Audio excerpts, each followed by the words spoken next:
We're here at CES looking at a lot of gaming products from Intel, and that's a surprising thing to say. Typically, Intel stuff and gaming, that's more about third parties, but this year, Intel actually has a couple really interesting products on its own.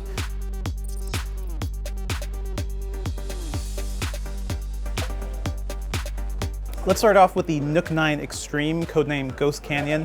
This thing is pretty wild. It's basically a bigger version of the NUCs that we've seen before, so it is a DIY kit that comes with a CPU. You have to add your own memory and storage and everything, but it's large enough to fit in an 8-inch graphics card, so that's about a half-size desktop graphics card. So it is bigger than a lot of the NUCs we've seen, but it also means it's more powerful. So for a lot of folks, this is going to bring in the power of a full-size desktop PC. The demo we saw here is running an RTX 2070 and a Core i9 processor. It's running Just Cause 4. It just looks as smooth as a desktop is. And what's really cool is that this platform is also pretty upgradable. You could fit in any 8-inch graphics card in there, but Intel's also working with third parties to take this platform and build their own things. So Razer has one that's a little bigger, that fits in slightly bigger graphics cards, but other third parties do too. So really this is going to be a whole new line of mini desktops we're seeing from Intel powered by this NUC 9 Extreme. And what's also cool is that you could still upgrade components down the line. So these things are running off of a compute element. That's actually what you buy. So down the line you can move that compute element, which has the CPU and all of your other hardware, move it to a different NUC 9 case, or replace it with an entirely new CPU. That leaves a lot of expandability that we've never really seen in the NUC kits before.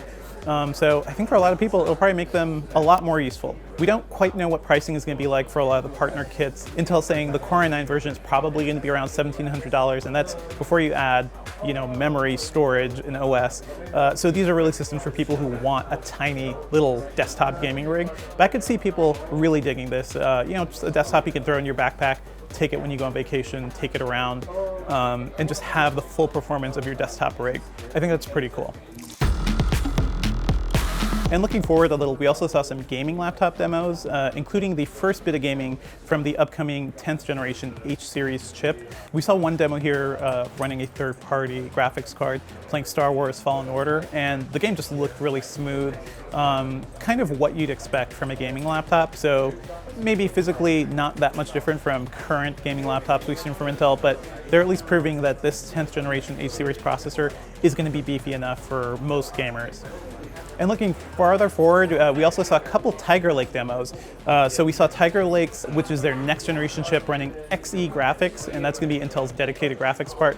We saw it running on both an ultra portable and a mainstream, slightly bigger mid-range machine.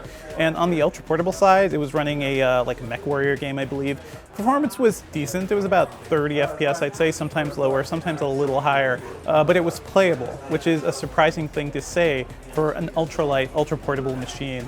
And stepping up to the more mainstream one, which is a little thicker, it was running Destiny 2, and performance also felt around 30 FPS, but very playable. It's something you could still take on vacation, still take somewhere and get your gaming fix in without going all the way and buying a full-size gaming laptop. There's still a lot of details we don't know. Intel's not saying what the clock speeds will be for these chips. We don't quite know when these chips are actually coming. From what we've heard, the H series 10th gen is going to be arriving first. The Tiger Lake chips are going to be coming later in the year. We already saw that running a 17-inch foldable tablet, so Intel has a lot of really interesting ideas moving forward, but I think for once they actually have gaming in mind, so that's a cool thing to see. Stay tuned to Engadget.com for more news from CES 2020.